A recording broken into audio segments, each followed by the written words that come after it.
Good morning family, welcome back to my channel. কেমন আছো guys তোমরা? এই ব্লগ যখন ছাড়ি আর কি, তখন তোমরা এই ব্লগের মাধ্যমেই আমাদের ব্যাপারে জানতে পারো, আমরা কেমন আছি জানতে পারো। আর এই ব্লগের মাধ্যমেই যখন তোমরা কমেন্ট করো, তখন তোমাদের ব্যাপারে আমি জানতে পারি। যাই হোক, এখন বাজে সকাল 9:30 মতো। চা নিয়ে বসেছি। আর অনেকগুলো লঙ্কা ছিল, একটু সস্তায় লঙ্কাগুলো পেয়েছিলাম বলে, নেয় অনেক, খুব সস্তা নয়, মানে 15 টাকা 20 টাকা করে যেখানে মানে লঙ্কা, সেই জায়গায় 10 টাকা পেয়েছি। মানে একটু কম পেয়েছিলাম আর কি, সেই জন্য অনেকটা পরিমাণ নিয়ে নিয়েছিলাম। আজকে দুপুরে কেউ ভাত খাবে না বলছে, ওই জন্য আজকে পরোটা বানিয়েছি। আর পোস্ত ছড়িয়ে আলু ভাজা বানিয়েছি, কাঁচা লঙ্কা চিড়ে, আর স্যালেড। এটা হচ্ছে আজকের দুপুরের মেনু আর কি। এটা হচ্ছে পরের দিন সকাল। আর আজকে সকালে হচ্ছে বাজারে গিয়েছিলাম, অ্যাকচুয়ালি মাছ কেনার জন্যেই গিয়েছিলাম, একটু টাটকা মাছ কিনবো বলে। আর একজন না নতুন, মানে বাজারে আর কি মাছ নিয়ে বসছে। নতুন বসছে বলতে কি, মানে জ্যান্ত মাছ নিয়েই শুধু বসে আর কি। আর মানে কাস্টমার বাড়ানোর জন্য না, বাকিদের তুলনায় অনেকটা সস্তায় মাছ দিয়ে দিচ্ছে। কাস্টমার বাড়ানোর জন্য এটা প্রথম প্রথম করে দোকানদারদের নিয়ম আর কি। অনেক বড় হোটেলেও আমি দেখেছি, হোটেল বা রেস্টুরেন্টে দেখেছি আমি। তো কাস্টমার বাড়ানোর জন্য যেই একটু কাস্টমার বেড়ে যাবে, তখন অমনি সঙ্গে সঙ্গে বাড়িয়ে দেয়। তারপরে মানে খাবারের দাম বাড়িয়ে দেয়, মানে জিনিসের দাম প্লাস হোম ডেলিভারিটা যেটা ফ্রি ছিল সেটাকে মানে বন্ধ করে দেয়। এইরকম করে আর কি, এটা কারবারের নিয়ম। যাই হোক, অনেকটা সস্তায় পেয়েছি আর অনেকটা পরিমাণ নিয়েও নিয়েছি আমি। আর তো কিছুটা মাছ আমি আজকে রেসিপি তুলেছি। তো তারপরে বাকিটা ডিপ ফ্রিজে রেখে দিয়েছি। আর এটা হচ্ছে সন্ধ্যার সময়। সন্ধ্যার সময় বলতে আজকে না, মানে হঠাৎ করেই আর কি শুভম বলল যে আমি, মানে কিছু কাজের জন্য অ্যাকচুয়ালি বেরিয়েছি বেশ অনেক দিন ধরে। অনেক দিন মানে প্রায় বছরখানেক ধরে আমি একটা কাজের জন্য বারবার আমাকে বাইরে বেরোতে হচ্ছে। তো কিন্তু কাজটা আমার কোনোভাবেই কমপ্লিট হচ্ছিল না। তো লাস্ট পর্যন্ত হলো কি হলো না সেটা পরে বলছি আমি, তার আগে বলি। হঠাৎ করে শুভম বলল যে শুভম অ্যাকচুয়ালি বাড়িতে ছিল না, সকালে ও বেরিয়েছিল। তারপরে ও হঠাৎ করে বলল যে আজকেই বেরোতে হবে কাজটার জন্য। তারপরে আমি তো মানে খুব আশা করেছিলাম যে ঝোল দিয়ে ভাত খাবো, আজকে ঝোলের রেসিপি তুলেছি সকালে জ্যান্ত মাছ নিয়ে এসে। তারপরে আর কি আমার আশায় পুরো একদম, মানে আমি কি বলবো, জল ঢেলে দিলাম আর কি। মানে শুভম জলটা ঢাললো অ্যাকচুয়ালি। তো যাই হোক, কিছু করার নেই, ও কাজটার জন্য অনেকটা আমাকে হেল্প করছে। তো লাস্ট পর্যন্ত আমি আর ভাত খেলাম না, সকালে চা খেয়েছিলাম, চা আর ব্রেড খেয়েছিলাম। ব্রেড বলতে কোয়াটার যে পাউরুটিগুলো হয় আর কি, খেয়েছিলাম। তারপরে আর সারাদিন কিছু খাইনি, এখনও সন্ধে হয়ে গেছে, কিচ্ছু খাইনি। কারণ কিছু খেলে না খুব কষ্ট হবে, ভারী শরীর তো, আর ভাত খেলে তো আর দেখতেই নেই, শরীর ভারী করবে, আরও কষ্ট হবে জানো তো। যার জন্য আমি যখন বাইরে বেরোনোর থাকে আমি ভাত ফাত খাই না, অ্যাকচুয়ালি কিছুই ঝট করে আমি খাই না বাইরে বেরোলে।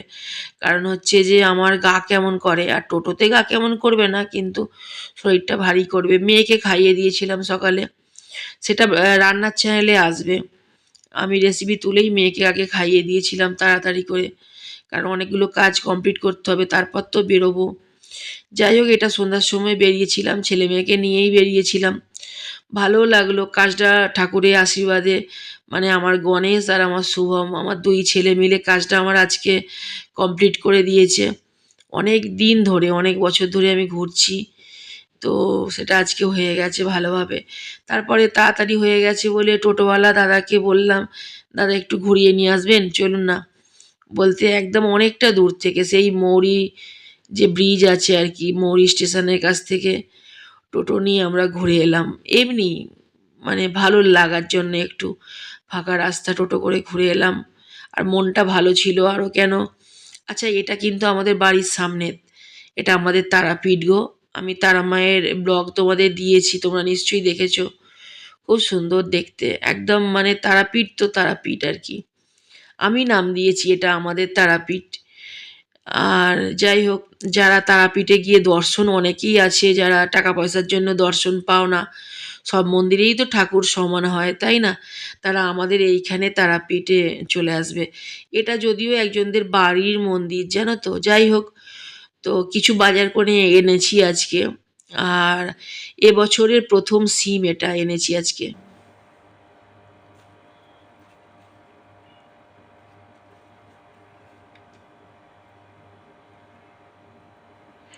পরশুদিনে ব্লগটা শুরু করেছিলাম। পরশুদিনে একটু শেয়ার করলাম, কালকে সকালে একটু শেয়ার করলাম, আবার সন্ধ্যের দিকটা পুরোটাই প্রায় শেয়ার করলাম। বাজার নিয়ে এসেছি তোমাদের দেখালাম। তো তারপরে আর ব্লগ বানানো হয়নি। রাত থেকে জুনের প্রচুর পরিমাণে জ্বর উঠেছিল, সরি। তারপরে জুনকে নিয়ে ব্যস্ত হয়ে পড়লাম। তারপরে ২-৩ দিন কোনো রকম মানে ব্লগ আমি বানাইনি। জুনেরও শরীর খারাপ। তারপরে জুনের একটু জ্বরটা ঠিক হলো, গলা ব্যথাটা রয়ে গিয়েছিল। তো তারপরে আবার আমি জ্বরে পড়ে গেলাম। মানে জুনকে আমি ঠিক করলাম, আবার জুন এখন আমার সেবা করে আমাকে ঠিক করছে। আমাদের মা মেয়ের সংসারে এটাই হয়। যখন মানে আমি তো মা থাকি সবসময়ের জন্য, কিন্তু আমি যখন অসুস্থ হয়ে পড়ি তখন আমার মেয়ে আবার আমার মা হয়ে যায়। আমাকে মাঝে মাঝে গরম জল নিয়ে এসে খাওয়াচ্ছে, যেগুলো আমি ওর সাথে করি সেগুলো ও আমার সাথে করে, জানো তো? যখন আমার শরীর খারাপ করে সেম জিনিস করে ও, আর আমাকে বড়দের মতো বকে। আমি বাথরুমে ঢুকলে যদি কোনো রকম আমার হাত থেকে জলের মগটাও পড়ে যায়, জুনের কানে যদি আওয়াজটা যায়, ও এতটাই সতর্ক থাকে, ও ছুটে আসবে, কী হলো মামি, কী হলো, পড়ে গেলে মামি, পড়ে গেলে। তো ওর মনে একটা আমাকে নিয়ে আতঙ্ক থাকে। তো এর মধ্যে অনেক ভালোবাসা থাকে, জানো তো? শুধু আতঙ্ক নয়, আমাকে হারানোর ওর একটা ভয় আছে। আর জ্বর দেখে মায়ের জ্বর হয়েছে। মা আমার ধ্যান রাখতে রাখতে মায়ের জ্বর হয়ে গেছে। আসলে ঘুমাইনি তো রাত্রেবেলা কালকে, তাই জন্য জ্বর হয়ে গেছে মা।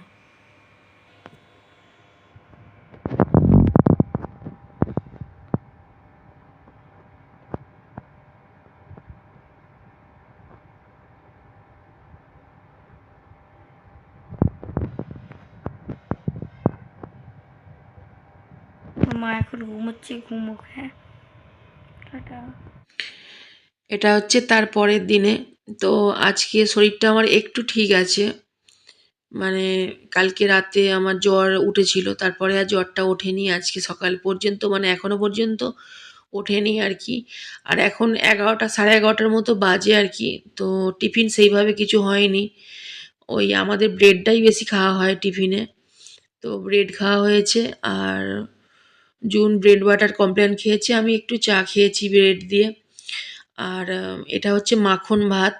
মাখন ভাতটা এত টেস্টি হয়, ভীষণ ভালো লাগে খেতে। আর এটা একদম মানে মাখন ভাতের সাথে একদম মানুষের ছোটোবেলা জুড়িয়ে থাকে, মানে জড়িয়ে থাকে, সরি, জুড়িয়ে নয়, জড়িয়ে থাকে। তো যাই হোক, খুব ভালো টেস্টি একটা খাবার।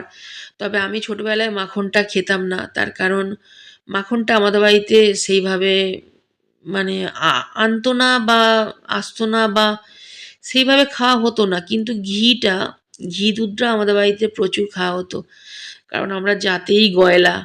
তো গয়লা বাড়িতে ঘি দুধটা, মিষ্টি, এসব আমাদের বাড়িতে ভরপুর থাকে।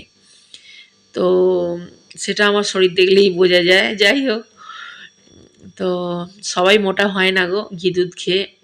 আমার তো আমার রোগের কারণে আমি মোটা। যাই হোক, তো ছোটোবেলায় একটা আত্মীয়র বাড়িতে গিয়েছিলাম যখন, তখন তাদের বাড়িতে কথা বলতে বলতে বলে ফেলেছিলাম, তাদের বাড়িতে অনেক লোকজন আর কি, তো সবার সামনে বলে ফেলেছিলাম যে মাখনটা আবার কি হয় গো, তো মাখন কেমন দেখতে হয়, কেমন খেতে হয়। তো মানে যাদের বাড়ি গিয়েছিলাম, তাদের মধ্যে যে মহিলা আর কি, যে গিন্নি আর কি, তো তার খুব প্রেস্টিজে লেগেছিল। তো তারপরে আমাকে আমাদের বাড়িতে একটা বড় মাখনের ডাব্বা পাঠিয়েছিল। কিন্তু যদি ওটা ভালোবেসে মাখনের ডাব্বাটা পাঠাতো, যে মেয়েটা খায়নি কখনো, চলো মেয়েটাকে খাওয়াই, তাহলে হয়তো আমার ভালো লাগতো। কিন্তু ওটা তার সম্মানে লেগেছিল। অত ওদের বাড়িতে অত লোকজন সবাইয়ের সামনে বলেছিলাম, তো সেই জন্য দেখো, গ্রামের দিকে আজ থেকে 22 বছর, 25 বছর, 30 বছর আগে মাখন জিনিসটা কি খেত আমি জানি না। তবে আমরা খাই না, আমরা ঘি দুধেই বড় হয়েছি। আজকের মতো বাই, থ্যাঙ্কস ফর ওয়াচিং।